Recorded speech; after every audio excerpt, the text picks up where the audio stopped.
बोलोपो।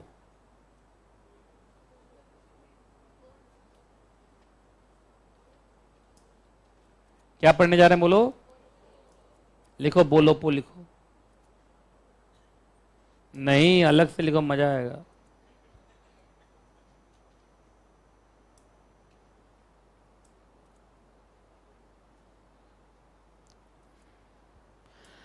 चलिए मेरी बात को जरा ध्यान से सुनो। अब मैं आप लोग को पढ़ाने जा रहा हूं फेमा के अंदर वो पार्ट जो रिलेट करता है बोलोपो से। किससे? बोलोपो। अब सबसे पहले तो ये देखिए कि बोलोपो है क्या। सबसे पहले आपको मैं बोलोपो के बारे में एक बात बताता हूं, ध्यान से सुनिए। आप लोग इसको पढ़ रहे हो फेमा के एक पार्ट की तरह पढ़ रहे हो ना, फेमा के अंदर पढ़ रहे हो, है ना। फेमा इतना बड़ा है, उसके अंदर एक छोटा सा पार्ट पढ़ रहे हो आप बोलोपो के बारे में, जो 3-4 पेज का होगा। लेकिन ये जो बोलोपो वाली कहानी है, अब ये मॉड्यूल फर्स्ट में चला गया, मतलब मॉड्यूल फर्स्ट में भी है अभी, ग्रुप फर्स्ट, न्यू सिलेबस के ग्रुप फर्स्ट के एसबीआईएल में इन्होंने बोलोपो डाल दिया। क्या डाल दिया है? बोलोपो। तो अब जो मैं पढ़ाऊंगा कुछ देर तक, वो किसके लिए है? आपका मॉड्यूल सेकंड के लिए भी है और मॉड्यूल फर्स्ट के लिए भी है। पर मॉड्यूल फर्स्ट में किन के लिए है? न्यू सिलेबस वालों के लिए है, ओल्ड सिलेबस वालों के लिए नहीं है। तो न्यू सिलेबस से जो मॉड्यूल फर्स्ट दे रहे हैं उनको बोलोपो पढ़ना है। क्या पढ़ना है? बोलोपो। कहां पढ़ना है? एसबीआईएल में। एसबीआईएल में उनको क्या पढ़ना है? बोलोपो। तो मैं यही पढ़ा दे रहा हूं उन लोग के लिए भी। चलिए अब सुनो, सबसे पहले हेडिंग बोलो, जोर से वो हेडिंग बोलो, जोर से चिल्ला के।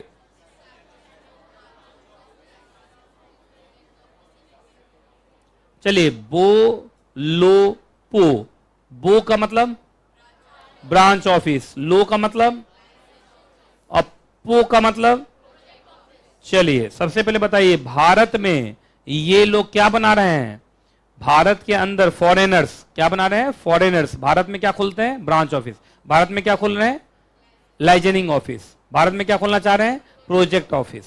तो फेमा का ये प्रोविजन अप्लाई होगा, है ना। तो सुनो, ऐसे लिखो, establishment of branch office, liaisoning office, project office in India by person resident outside India. Bharat में कौन खोल रहा है बोलोपो? PROI। PROI का मतलब पर्सन रेजिडेंट आउटसाइड इंडिया। तो पर्सन रेजिडेंट आउटसाइड इंडिया अगर भारत में क्या खोलना चाहते हैं? बोलोपो। तो फिर फेमा के ये प्रोविजंस लगेंगे। ठीक है, चलो बताओ फेमा का कौन सा रेगुलेशन लगेगा? रेगुलेशन का नाम बोलो, 1.5 लाइन का तो रेगुलेशन का नाम है इसका।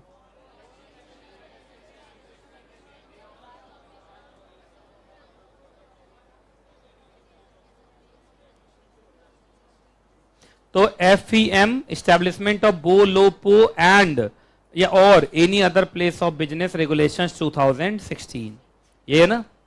तो चलिए अब जरा ध्यान से सुनो।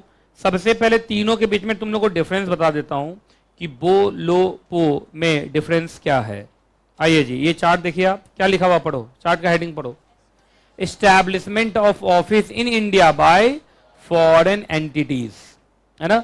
वो ऑफिस 3 नाम से हो सकता है। पहला है बो का मतलब ब्रांच ऑफिस। अच्छा बताइए, सुनो इधर सुनो, ब्रांच ऑफिस किसको कहते हैं? इधर देखो, ब्रांच ऑफिस कुछ नहीं होता है, जो मेन ऑफिस जितना काम करती है उतना ही ब्रांच ऑफिस भी करता है, बस अलग जगह पे करता है, इसलिए उसका क्या नाम हो गया? Branch office. तो याद रखना, branch office is like main office. Branch office is like, कहीं लिखना तो लिख लो, branch office is like main office. Branch office is like main office. तो भाई मेन ऑफिस तो एक ही होगा ना, मेन ऑफिस एक होगा, लेकिन और भी आप ऑफिसेस खोलोगे, लेकिन काम तो मेन ऑफिस वाला ही करोगे ना। तो उसको क्या बोलते हैं? Branch office. तो क्या ब्रांच ऑफिस में कम काम होता है या बराबर काम ही होता है? बराबर ही काम होता है, जो कहां होता है? मेन ऑफिस में। ठीक है, जैसे सुन लो, भारत के बाहर माइक्रोसॉफ्ट है और माइक्रोसॉफ्ट भारत के बाहर अमेरिका में है, तो अमेरिका में माइक्रोसॉफ्ट क्या करता होगा? सॉफ्टवेयर का काम करता होगा, और उसने भारत में अपना ब्रांच ऑफिस खोला, तो भारत में भी वो वही काम करेगा जो अमेरिका में कर रहा है। तो branch office is like main office. अब आइए दूसरा, लो, लाइजनिंग ऑफिस। पर वो तो लाइजनिंग ऑफिस के बारे में क्या लिखा हुआ है?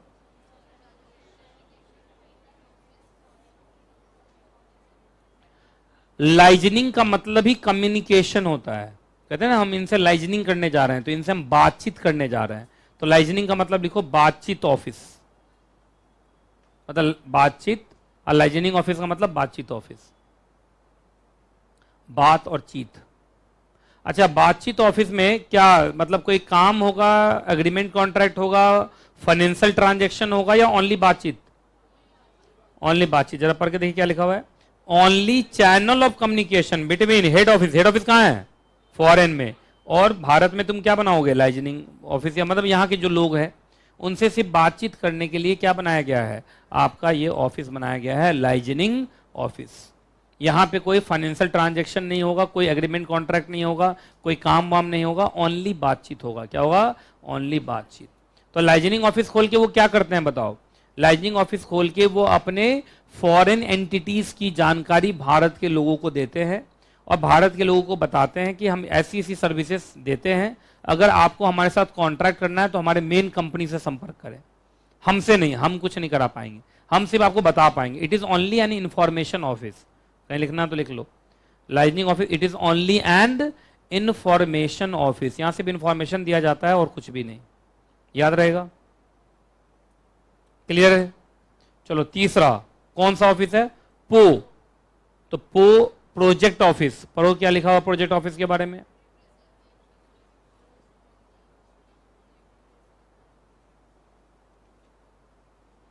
बोलो।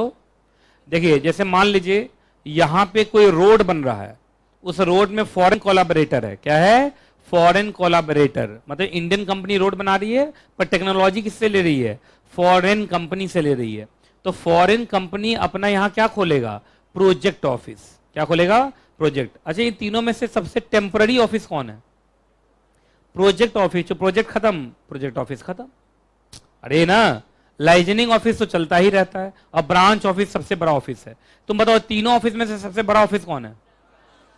उसके बाद प्रोजेक्ट ऑफिस भी होगा। तो प्रोजेक्ट ऑफिस में भी तो सारा काम होता है, बस regarding that project only, regarding that project only. और एक लाइजनिंग है ना? तो देखा जाए तो लाइजनिंग ऑफिस पर ज्यादा लॉ नहीं लगाते होंगे ये, क्योंकि यहां तो सिर्फ बातचीत हो रहा है। ज्यादातर लॉ किस पे लगा रहे होंगे ये? बो पो पे। बो का मतलब ब्रांच ऑफिस, पो का मतलब प्रोजेक्ट ऑफिस, क्योंकि दोनों जगह ट्रांजेक्शन हो रहा है।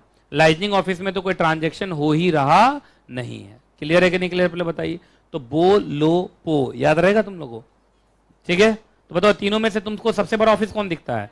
ब्रांच ऑफिस, क्योंकि सब काम होगा वहां जो पेरेंट कंपनी में होता है। और प्रोजेक्ट ऑफिस में एक प्रोजेक्ट से जुड़ा हुआ सारा काम होगा।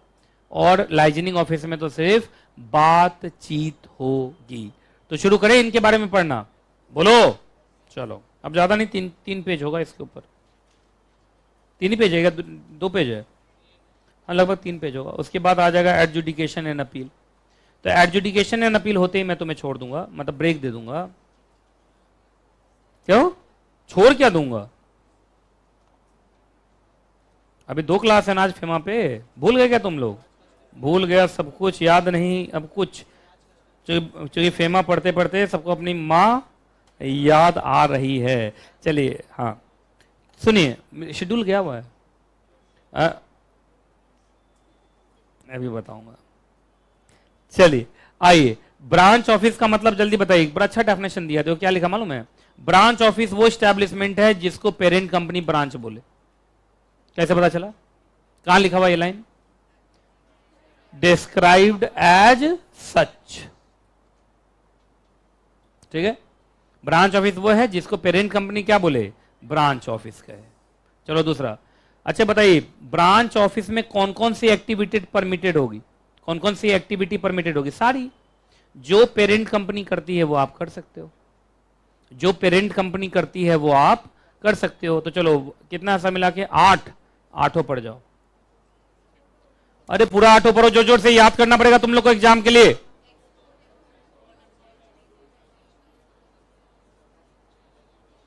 जो नहीं पढ़ रहा वो बेवकूफ है, और जो पढ़ रहा है वो बहुत खूब है।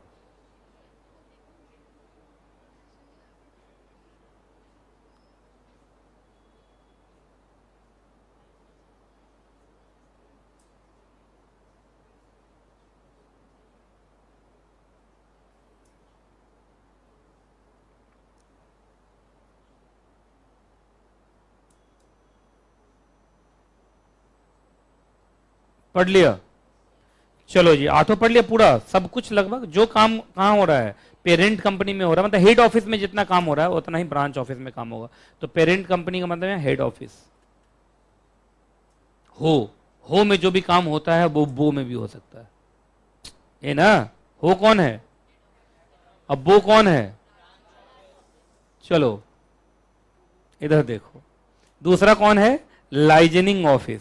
लाइजनिंग ऑफिस में बता दिया था, ये सिर्फ क्या बनता है, channel of communication between principal place, जिसको आप हेड ऑफिस कहोगे, जिसको क्या कहोगे आप, हेड ऑफिस है ना, ये हेड ऑफिस है ना, ये head office and entities in India. यहां से बातचीत होगा। क्लियर है कि नहीं क्लियर है। जैसे यूनिवर्सिटीज बहुत जगह क्या खोलते हैं, सिर्फ लाइजनिंग ऑफिस।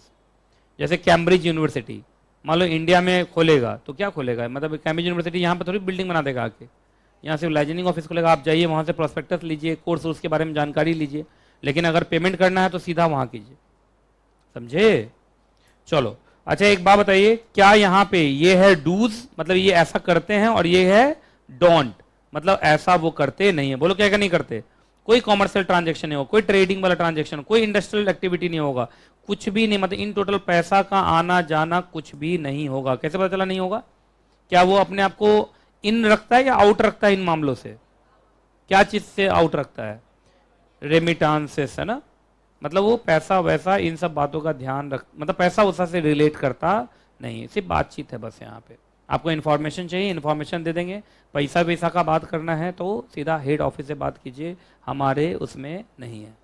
हम सिर्फ बातचीत कर सकते हैं, मीठी मीठी बोल सकते हैं। चलो अच्छा, इनको कौन कौन से परमिटेड एक्टिविटीज हैं, बहुत सारे या एक दो तीन चार ही बस, बोलो चार कौन कौन है, जल्दी।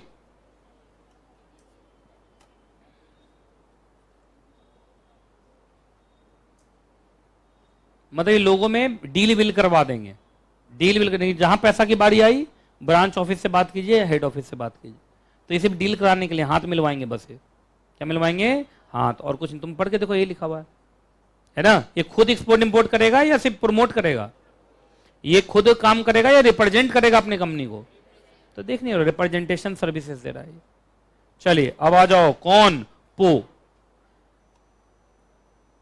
हाँ जी, D2H वाले बच्चे, तुम लोग कहीं गो तो नहीं हो गए हैं। चलिए, पो का मतलब प्रोजेक्ट ऑफिस। प्रोजेक्ट ऑफिस में क्या होता है बोलो, बता दिया था तुम लोग को। इंडिया में कोई प्रोजेक्ट चल रहा है, उसमें कोई फॉरेन कंपनी भी इन्वॉल्व है, तो उस प्रोजेक्ट के लिए वो यहाँ क्या बनाएंगी, प्रोजेक्ट ऑफिस। कब तक चलेगा प्रोजेक्ट ऑफिस, जब तक वो प्रोजेक्ट कंप्लीट ना हो जाए। प्रोजेक्ट कंप्लीट हो गया, प्रोजेक्ट ऑफिस भी खत्म हो गया। याद रहेगा, क्लियर है कि नहीं क्लियर है, पहले बताइए। अब जैसे दिल्ली मेट्रो है, दिल्ली मेट्रो के जितने भी प्रोजेक्ट बनते हैं उसमें जापान का बहुत सहयोग होता है, मालूम है आपको। जापान फाउंडेशन का नाम नहीं सुने हो आप, कौन सा metro station, CS, company secretary नहीं, central secretariat. Central secretariat metro station से एक पीछे कौन तो है, वहां मेट्रो म्यूजियम है, पटेल चौक। पटेल चौक मेट्रो स्टेशन पे जाइएगा तो वहां पे मेट्रो म्यूजियम है। वहां पर देखिएगा, उसमें बताता है कि इस भारत में जितना भी मेट्रो बना, जिस फेज में बना, उसमें जापान का कितना पैसा है। ज़्यादातर तो जापान का ही पैसा लगा हुआ है। जापान फाउंडेशन नाम की एक एंटिटी है, वो पैसा देती है यहाँ पे। और आपको नहीं मालूम है, जापान गवर्नमेंट ने 0.1% पर भारत को लोन दिया हुआ है। 0.1% इंटरेस्ट, बस 0.1%। मतलब उनका तो मन था गिफ्ट ही कर दूं, लेकिन भाई उनका अपना देश में भी तो प्रेशर है। तो 0.1% पर लोन मिला हुआ है इंडिया को, और उससे ये मेट्रो प्रोजेक्ट्स बनते हैं, है कि नहीं। तो ये सारा कहानी है। तो बताओ, वो जो जापान फाउंडेशन है भारत में क्या खोला रहेगा, तो ब्रांच ऑफिस खोले रहेगा कि प्रोजेक्ट ऑफिस। प्रोजेक्ट ऑफिस कब तक, जब तक उनका दिल्ली मेट्रो में इन्वॉल्वमेंट है। जिस दिन उनका दिल्ली मेट्रो से इन्वॉल्वमेंट खत्म हो गया, प्रोजेक्ट ऑफिस उठा के वापस ले जाएंगे। बात समझ में आ रहा कि नहीं आ रहा है। भारत में और भी ट्रंकी प्रोजेक्ट्स बनते हैं। क्या बनते हैं, ट्रंकी प्रोजेक्ट, समझते हो, बड़े बड़े प्रोजेक्ट को बोलते हैं। जैसे टनल बनता है बहुत बड़ा सा, जैसे अभी तुमने देखा होगा ये भारत मंडपम। तो भारत मंडपम में सुना होगा कि फॉरेन कोलैबोरेशंस है, वहां से टाइल्स मंगवाई गई हैं, वहां से वो जो शैंडलियर होता है, शैंडलियर झूमर, ठीक है। तो सुनो, जो क्या बोल रहा था मैं, शैंडलियर, झूमर शैंडलियर को मिक्स कर दिया था मैंने, है ना। वो सब सुनाओ, कहाँ कहाँ दूसरे कंट्रीज से आया है। तो हो सकता है कि उसमें बहुत सारी कंपनी का क्या हो, मतलब वहाँ कंपनीज का प्रोजेक्ट ऑफिस हो, जब तक ही बना। अभी सुना उससे भी बड़ा बन गया द्वारका में, एक कन्वेंशन सेंटर बना है जो भारत मंडपम से भी बहुत बड़ा है कि नहीं। चलिए खैर, आप मुझे बताओ, क्या तुम प्रोजेक्ट ऑफिस को कभी लाइजनिंग ऑफिस बोल सकते हो? ना, लाइजनिंग ऑफिस अलग है और प्रोजेक्ट ऑफिस अलग है। ठीक है जी, चलो जल्दी से प्रोजेक्ट ऑफिस के बारे में बताओ कि प्रोजेक्ट ऑफिस कौन होता है। तो कोई भी फॉरेन कंपनी भारत में क्या खोल सकती है? प्रोजेक्ट ऑफिस खोल सकती है, प्रोवाइडेड उसको भारत में कॉन्ट्रैक्ट मिला हो। भारत में क्या मिला हो? कॉन्ट्रैक्ट मिला हो। कौन से प्रोजेक्ट को एग्जीक्यूट करने के लिए? जो प्रोजेक्ट इंडिया में है। अच्छा, मालूम चला कि कोई फॉरेन कंपनी यहां क्या खोल रही है? Project office. पूछा कि यहां कौन सा प्रोजेक्ट का? प्रोजेक्ट एक भी नहीं। तो प्रोजेक्ट एक भी नहीं तो प्रोजेक्ट ऑफिस क्यों खोले? लाइजनिंग ऑफिस होगा ना। अरे शुरू में वो लाइजनिंग ऑफिस खोलते होंगे। लाइजनिंग ऑफिस का मतलब टेंडर वेंडर भरा, टेंडर मिल गया, मिलने के बाद अब एग्जीक्यूशन कौन करेगा? प्रोजेक्ट ऑफिस नहीं करेगा। ठीक है, क्लियर है। तो याद रखिएगा, ये प्रोजेक्ट ऑफिस सभी खोल पाएंगे जब इनको भारत में क्या मिले? प्रोजेक्ट मिले। अच्छा, प्रोजेक्ट में उनका क्या रोल होगा? या तो वो पैसा ला रहे होंगे,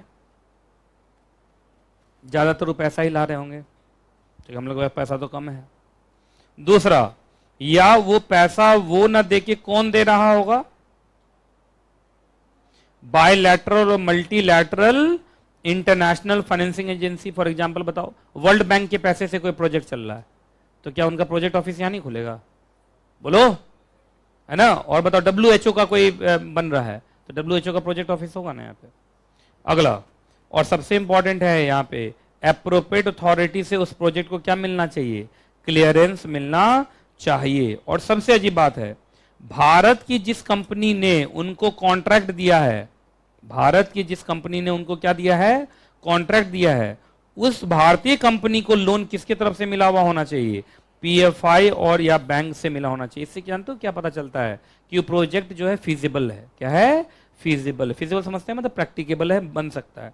आपको मालूम है ना, बैंक जनरली ऐसे प्रोजेक्ट को लोन नहीं देते जिसको देख के लग रहा है इसका कोई फ्यूचर नहीं है। तो कोई फ्यूचर नहीं है तो बैंक से लोन ही नहीं मिलेगा, मालूम है आपको। तो इसका मतलब वो प्रोजेक्ट फीजिबल है। क्या है? फीजिबल। फीजिबल समझते हैं क्या होता है? प्रैक्टिकेबल है, लग रहा है ये ठीक चलेगा। अब आ जाओ, हेडिंग बोलो। बड़ा बढ़िया बात लिखा है, कहा कोई बात नहीं है, परमिशन कौन दे देगा? AD कैटेगरी बैंक ही आपको परमिशन दे देगा। उन्हीं के परमिशन से भारत में आप बोलोपो डाल सकते हो। क्लियर ना। पर AD कैटेगरी बैंक अपने मन से या as per the guidelines of RBI? तो इसमें यहां देख रहे हैं डेलीगेशन ऑफ पावर हो रहा है। RBI क्या कर रहा है? बस गाइडलाइन बना देता है और किसको काम दे देता है? ED को, कि तुम मेरे गाइडलाइन को देख देख के परमिशन देते रहना, ये ना।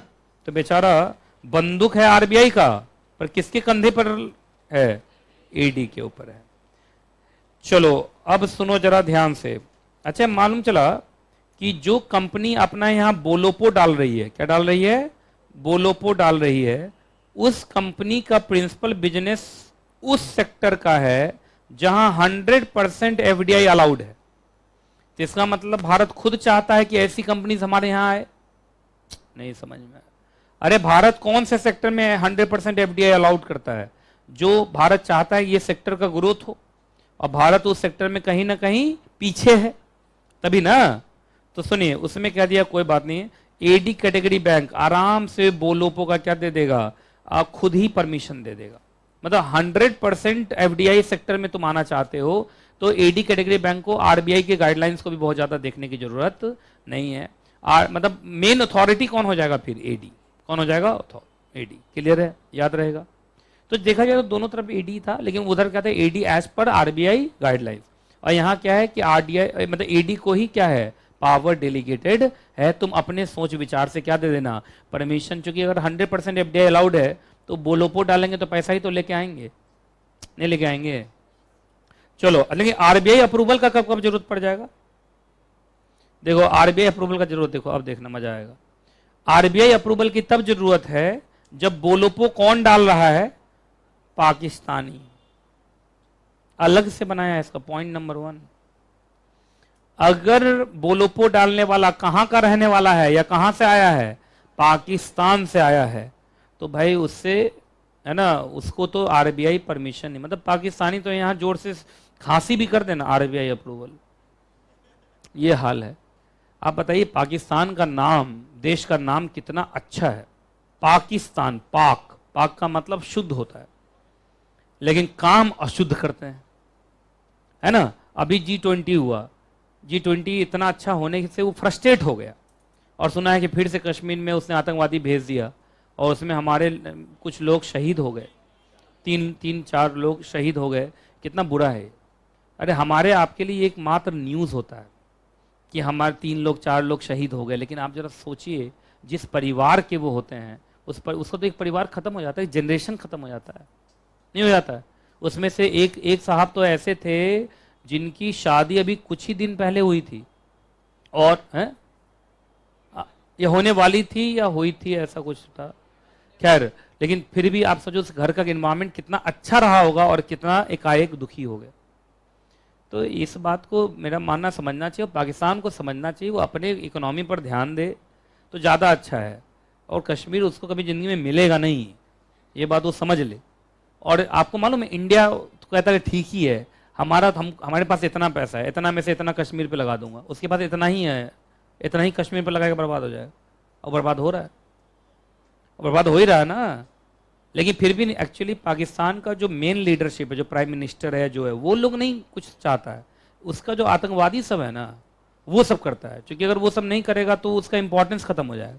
तो बीच बीच में उनको पावर दिया कुछ कुछ करते रहने का, बम फेंकते रहो उधर, यही कहानी है ना, है ना। कितना बुरा है जरा सोचिए, मतलब जिनके घर में लोग शहीद होते हैं उनके घर की क्या हालत होती होगी, और वो शहीद हम लोगों के लिए होते हैं, और हम लोग यहाँ मतलब देश के अंदर गंदगी फैला रहे हैं, मारपीट कर रहे हैं एक दूसरे से, नहीं कर रहे हैं। अभी यूपी में की कहाँ एक घटना हुई है किसी बच्ची के साथ, यूपी में ही कहाँ हुई है वो बाइक वाला जो हुआ है। अब बताइए हमारे लिए, मतलब हमारा देश अच्छा रहे, शांत रहे, इसलिए हमारे लोग बॉर्डर पे जान दे रहे हैं अपना, नहीं, और हम लोग देश के अंदर क्या कर रहे हैं, ये अजीब बात है कि नहीं बात है, पहले बताइए।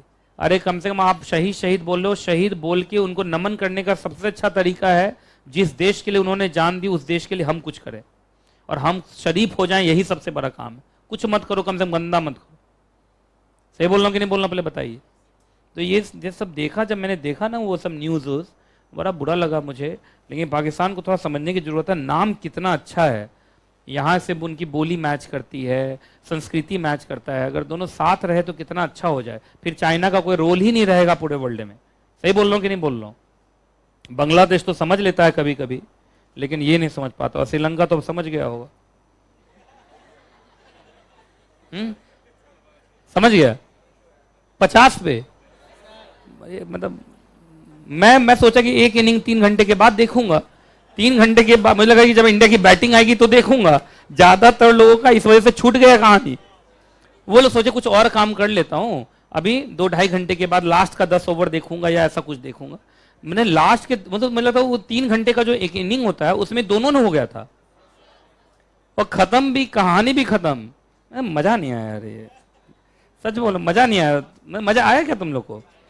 अच्छा, मुझे पता नहीं ऐसा क्यों लगा, बुरा आप लोगों को शायद बुरा भी लगे, खैर इंडियंस ने बहुत अच्छा किया, सब कुछ अच्छा किया। मुझे लगा इंडिया जीता नहीं, श्रीलंका हारा है। अब आप समझेंगे नहीं, पढ़े लिखे लोगों के लिए बोला ये लाइन।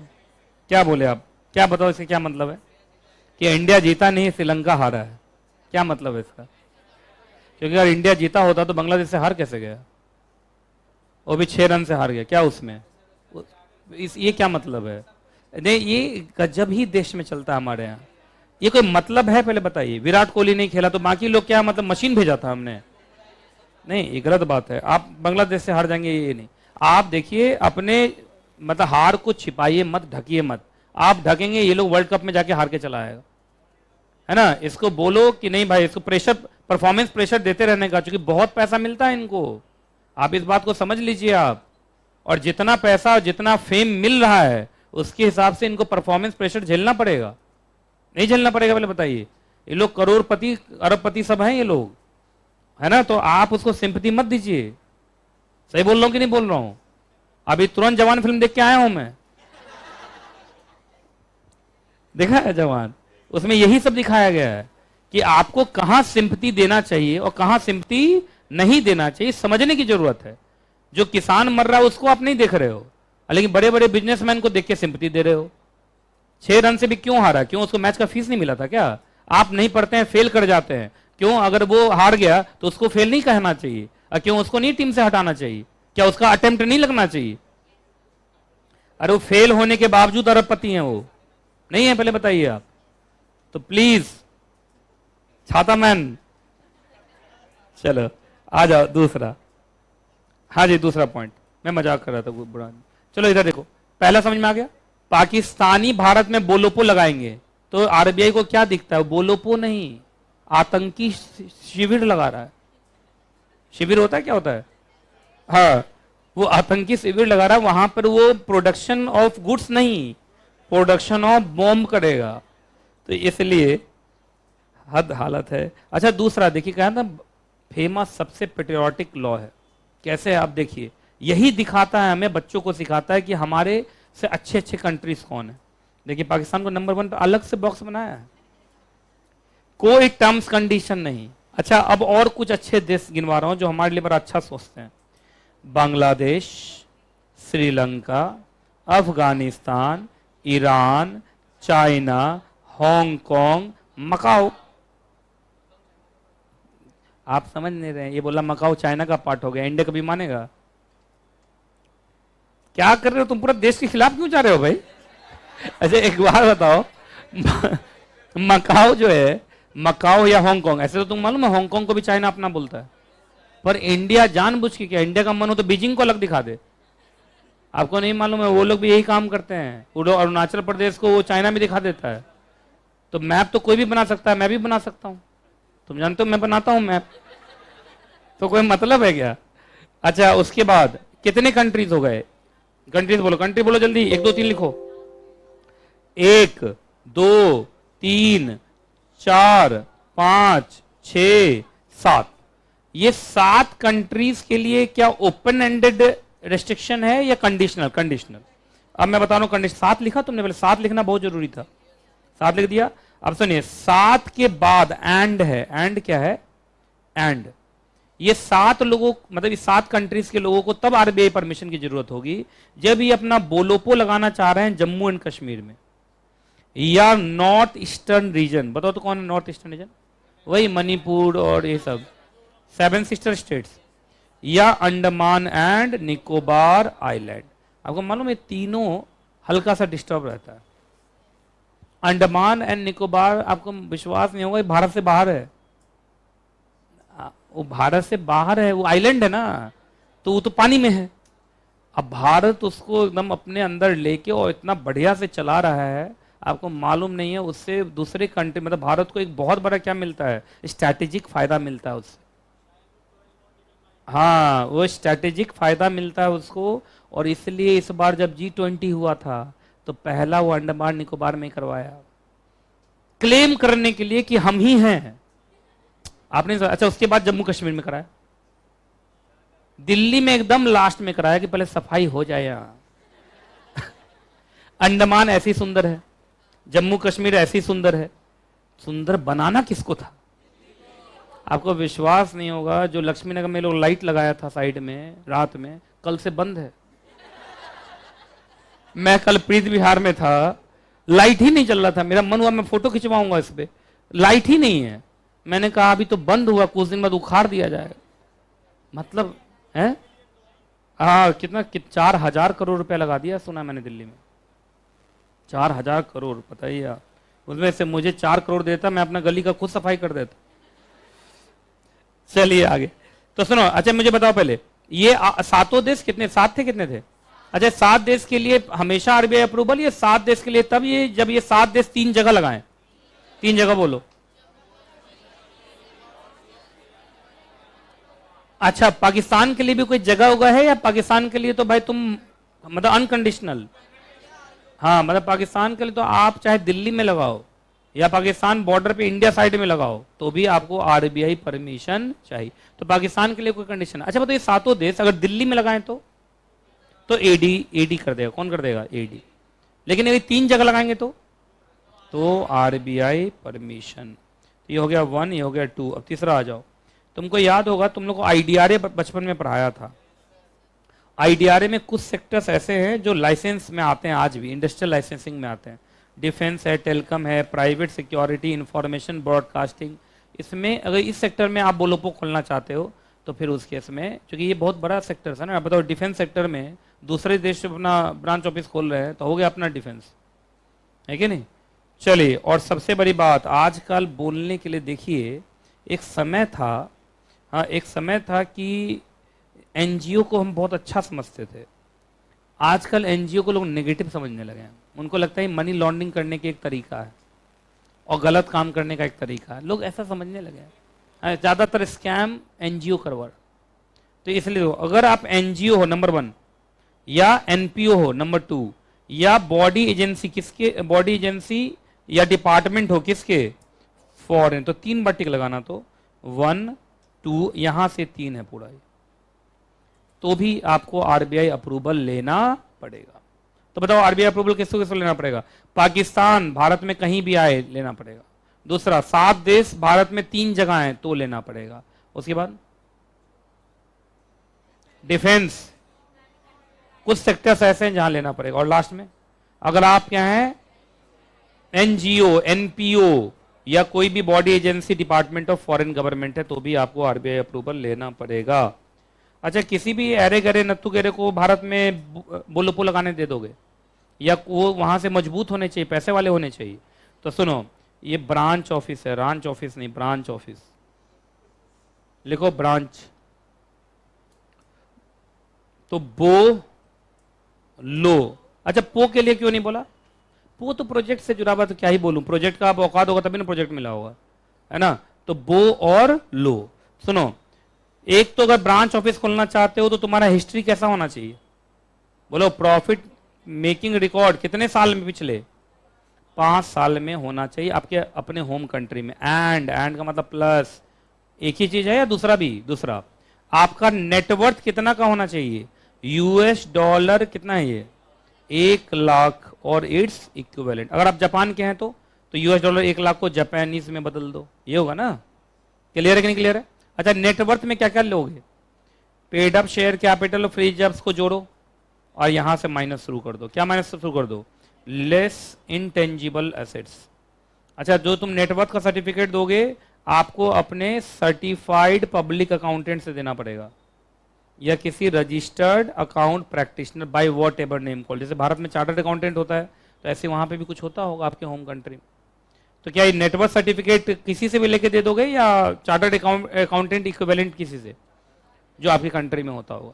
तो बताओ, अगर ब्रांच ऑफिस खोलना चाहते हो तो क्या क्या चाहिए, प्रॉफिट मेकिंग ट्रैक रिकॉर्ड पिछले 5 साल, plus net worth 1 lakh US dollar का होना चाहिए। लाइजनिंग ऑफिस के लिए बस 5 साल क्या बन जाएगा, 3 साल, और यूएस डॉलर 1 लाख कितना बन जाएगा, तो ये आपका हो गया। प्रॉफिट मेकिंग ट्रैक रिकॉर्ड कितने साल का, 3 साल का, और नेटवर्थ कितना, यूएस डॉलर 50,000 होना चाहिए। अच्छा, एक बात बताओ, कोई कंपनी यहां पे आ रही है और वो ब्रांच ऑफिस खोलने आ रही है, पर वो कंपनी बेचारी खुद ही फाइनेंशियली साउंड नहीं है, लेकिन चक्कर है कि वो सब्सिडरी है किसी और कंपनी की। तो एक बात बताओ, अगर होल्डिंग का भी ये हो जाए तो चलेगा, मतलब जिस कंपनी का बोलोपो खुल रहा है वो कंपनी फुलफिल नहीं कर पा रही है सब चीज। उसका कारण यह है कि वो कंपनी खुद ही वही सब्सिडरी है, लेकिन उसकी होल्डिंग बड़ी मजबूत है। तो होल्डिंग सर्टिफिकेट दे दे और होल्डिंग का ये सारे कंडीशन होल्डिंग में अगर फिट बैठ जाए तो चलेगा।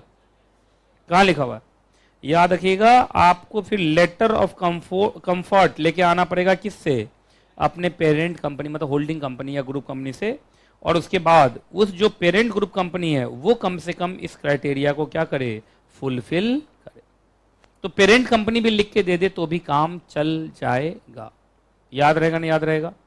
अगर सब्सिडरी से नहीं हो पा रहा है तो बशर्ते कि होल्डिंग कंपनी लिख के दे, पेरेंट कंपनी लिख के दे, क्या दे, लेटर ऑफ कंफर्ट। याद रहेगा। चलो, एस्टैब्लिशमेंट कैसे होगा भाई, बोलोपो करने के लिए जनरली आपने देखा था आरबीआई अप्रूवल तो बस कितने जगह था, 4 जगह, ऊपर देखो ना 4 जगह, बाकी जगह तो तुम्हारा एडी से काम चल जाता है। तो एडी को कौन सा फॉर्म लगाना पड़ेगा, ऑथराइज्ड डीलर बैंक को। अच्छा, एडी में कोई भी कैटेगरी बैंक या एडी कैटेगरी 1 बैंक, हमेशा याद रखना, जब भी एडी बोलूं तो एडी में कैटेगरी 1, कैटेगरी 2 3 नहीं चलता है। तो कैटेगरी 1 में सिर्फ कौन आएगा, एसबीआई आएगा, आईसीआईसीआई बैंक आएगा, जो बड़े बैंक हैं वही आएंगे, छोटे बैंक नहीं आ पाएंगे। चलो कौन सा फॉर्म लगाओगे, एफएनसी। क्या लगाओगे, एफएनसी। उसके साथ क्या अटैच करोगे, बोलो, prescribe document and the letter of comfort. लिखो एलओसी का मतलब लाइन ऑफ कंट्रोल। अभी तुरंत बंदूक चलाता हूं, लाइन ऑफ कंट्रोल या लेटर ऑफ कंफर्ट, याद रहेगा। लेटर ऑफ कंफर्ट की कब जरूरत है पहले बताओ, जब तुम किससे अंडरटेकिंग ला रहे हो, होल्डिंग से, तुम्हारा खुद का औकात नहीं है, ठीक है, याद रहेगा। चलो अब देखो यहां लिखा हुआ है अटैचमेंट क्या क्या जाएगा, लिखो अटैचमेंट। वो जो नहीं लिखा था प्रिस्क्राइब डॉक्यूमेंट अटैच करो, तो ये बता रहा हूं, लिखो अटैचमेंट, लिखो क्या क्या जाएगा। एक तो सर्टिफिकेट ऑफ इनकॉर्पोरेशन चाहिए तुम्हारे देश का। अरे तुम तो यहां से बोलोपो लगा रहे हो ना, हेड ऑफिस तो तुम्हारा दूसरे देश में है। तुम्हारा एमओए चाहिए, तुम्हारा एओए चाहिए, और क्या ये सब सिंपल 1 2 3 लिखो, तो 1 2 3। तो 1 2 3 क्या सिंपल चाहिए या नोटरी से अटेस्टेड चाहिए, नोटरी कहां का, तुम्हारे होम कंट्री का। लिखो होम कंट्री, लिखो कंट्री ऑफ रजिस्ट्रेशन का मतलब होम कंट्री। अरे होम कंट्री का चाहिए ना, तो होम कंट्री का क्या चाहिए बोलो, अटेस्टेशन होना चाहिए, होम कंट्री के नोटरी का अटेस्टेशन होना चाहिए। क्लियर है कि नहीं क्लियर है पहले बताओ। अब सुनो, अगर वो इंग्लिश में नहीं है तो उसको ट्रांसलेट कीजिए इंग्लिश में, और एक तो नोटरी कीजिए होम कंट्री से, कहां से, होम कंट्री से, प्लस भारत में यहां पर क्या किया जाएगा, उसका क्रॉस वेरिफिकेशन किया जाएगा। भारत में करने का या तो इंडियन एम्बेसी से कराइए, या भारत का कॉन्सुलेट होगा आपके होम कंट्री में। अरे भारत का 2 चीज होता है हर कंट्री में, एक होता है एम्बेसी ऑफिस, एक कॉन्सुलेट ऑफिस होता है। क्या होता है, कॉन्सुलेट। तो भारत का जो एम्बेसी है या कॉन्सुलेट ऑफिस है उससे भी साइन करवा के लाइए। क्या पता तुम ट्रांसलेशन गलत किए हुए हो, नहीं समझे। चाइनीज में लिखा हुआ है नेटवर्थ और ट्रांसलेट किया इंग्लिश में तो लिख दिया प्रॉफिट, तो डिफरेंस नहीं हो गया दोनों में। तो इसलिए ट्रांसलेशन सही है कि नहीं सही है, एक तो notary of home country plus Indian embassy या इंडियन कॉन्सुलेट से उस पर स्टैम्प मरवा के लाना पड़ेगा, तभी हम उसको सही समझेंगे, अदरवाइज हम उसको सही नहीं समझेंगे। तो 3 चीजें बोलो क्या, सर्टिफिकेट ऑफ इनकॉर्पोरेशन, एमओए ओए, नोटराइज इन होम कंट्री। अगर इंग्लिश में तो उतना ही से काम चल जाएगा, इंग्लिश में नहीं तो इंग्लिश में ट्रांसलेट करवाइए, होम कंट्री से नोटरी करवाइए, plus Indian embassy Indian consulate से उसको क्रॉस वेरीफाई करवाइए। इतना ही है ना। अगला, 2 भाई ऑडिटेड बैलेंस शीट दो। अगर तुम्हारा बीओ है तो 5 साल, और अगर तुम्हारा पीओ है तो, नहीं पीओ नहीं, एलओ है तो 3 साल। और क्या मतलब सिंपल दे दोगे या सर्टिफाइड पब्लिक अकाउंटेंट या registered account practitioner by what ever name you called, मतलब अपने यहाँ के जो ऑडिटर्स हैं उस पर उसका स्टैंप लगवा के लाइए कि balance sheet and profit and loss account आपका सही है। इसी से पता चलेगा ना कि तुम प्रॉफिट में थे कि नहीं पिछले 5 साल से, या पिछले 3 साल से प्रॉफिट में थे कि नहीं, और इसी से पता चल जाएगा कि तुम्हारा नेटवर्थ उतना है या नहीं। अच्छा, एक बैंक का भी रिपोर्ट दो भाई। तुम कह रहे हो कि 5 साल से तुम हो या 3 साल से हो, तो 5 साल 3 साल से तुम्हारा बैंक के साथ रिलेशन होगा ना, उसी से पता चलता है कि तुम सच में 5 साल 3 साल से हो कि नहीं।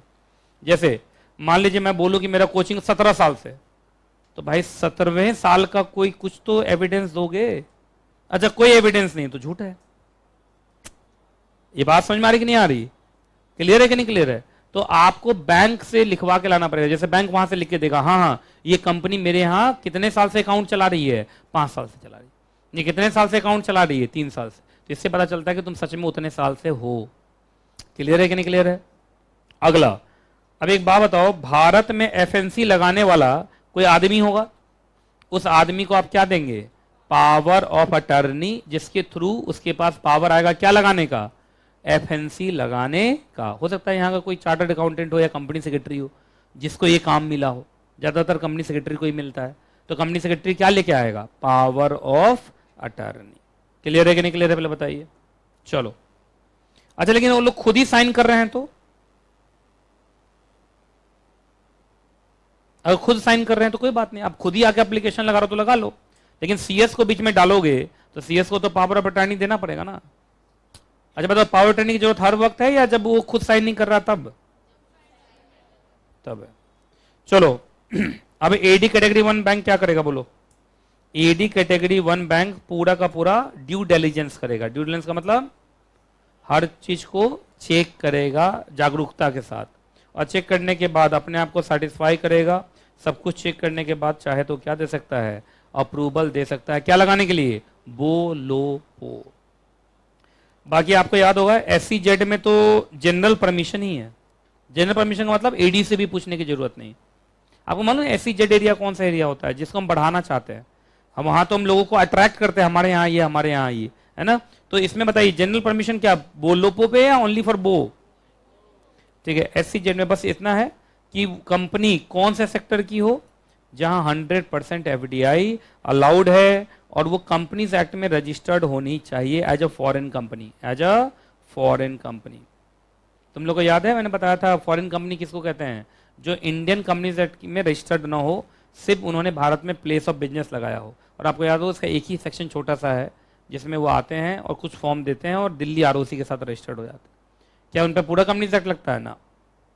चलिए, उसके बाद आप अकेले काम करते हुए नजर आने चाहिए, यहां आपका कोई ज्वाइंट वेंचर सब होना नहीं चाहिए। अगर ये 3 कंडीशन है तो क्या इनके लिए जनरल परमिशन ही है, मतलब इनको एडी से भी पूछने की जरूरत नहीं है। तो जनरल परमिशन का मतलब लिख लो, no requirement of approval from any authority, it's automatic permission, it's an automatic permission.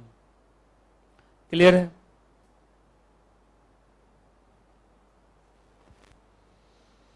SEZ area में क्या सबके लिए ऑटोमेटिक परमिशन है या ओनली फॉर बो?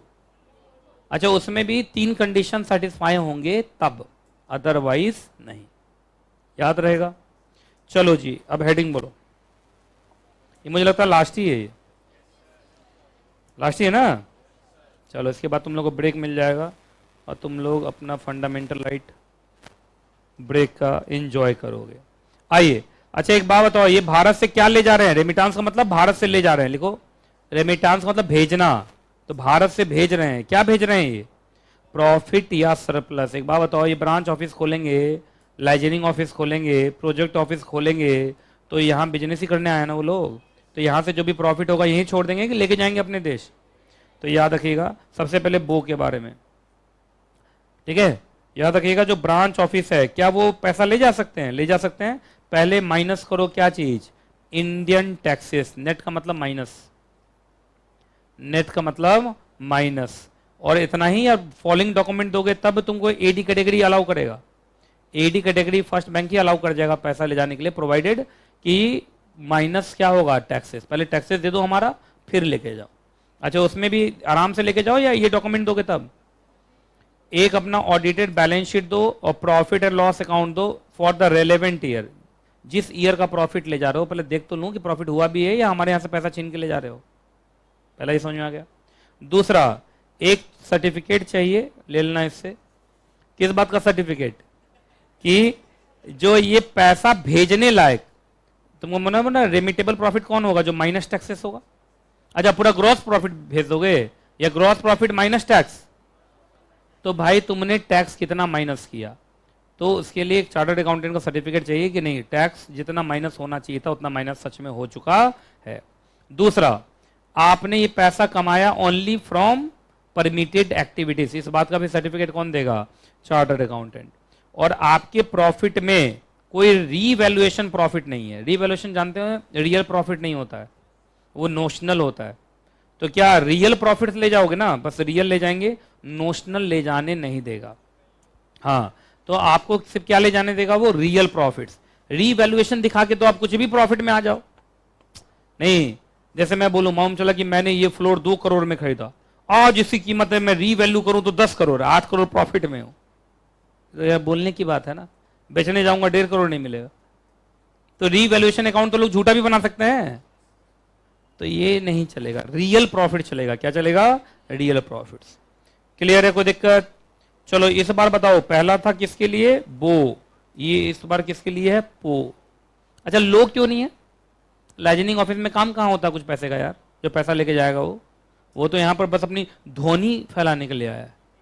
क्या फैलाने आया है? ध्वनि, बोल, बातचीत, बस इतना।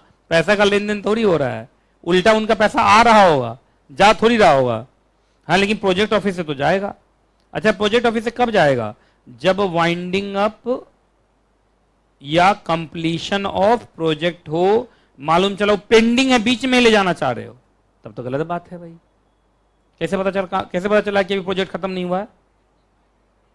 पेंडिंग मतलब अभी तुम्हारा प्रोजेक्ट वाउंड अप नहीं हुआ या कंप्लीट हुआ नहीं है, बीच में से पैसा ले जाना चाहते हो। अरे क्यों नहीं ले जाएगा? अभी एक प्रोजेक्ट में 40 साल का है, तो क्या 40 साल तक वो बैठा रहेगा? वो कि प्रोजेक्ट का कुछ फेज कंप्लीट हुआ और उस पर चलने लगा मेट्रो मान लो, तो उसका प्रॉफिट है तो लेके नहीं जाएगा? वो तो लेके जाएगा, लेकिन कंडीशन है। कंडीशन क्या है? फिर वही बात, एक ऑडिटर या चार्टर्ड अकाउंटेंट का सर्टिफिकेट दो कि जो लाइबिलिटीज आपकी कहां बनने वाली है, इंडिया में बनने वाली, इंक्लूडिंग द इनकम टैक्स, उसके लिए हमने क्या बना रखा है?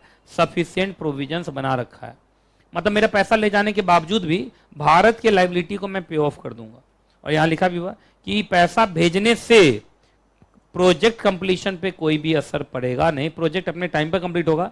मतलब हम ज्यादा पैसा लेके नहीं जा रहे हैं, कुछ ही लेके जा रहे हैं, और इतना पैसा छूटा हुआ है हमारा यहाँ पे, जिससे कि प्रोजेक्ट आराम से क्या हो जाए? कंप्लीट हो जाए। और कोई भी लाइबिलिटी में अगर शॉर्टफॉल कभी हुआ भी तो हम लेके आएंगे, आप चिंता मत कीजिए, वापस हम लेके आएंगे फिर। मतलब इस बात का एक आपको अंडरटेकिंग देना पड़ेगा। क्लियर है कि नहीं क्लियर है, पहले बताओ। और यही सारी चीजें यहां बॉक्स बना के लिखा गया है, देख लो। सेम है, ये किसके लिए है? बो, और ये किसके लिए है? पो। सेम चीज है, देख लो। अरे वही चीज तो लिखा हुआ है। तो यहां बोलोपो खत्म हो गया। क्या खत्म हो गया? बोलोपो। ब्रेक के बाद आएंगे तो हम क्या पढ़ेंगे? Adjudication and appeal. कितना बहुत ज्यादा है, छोटा सा?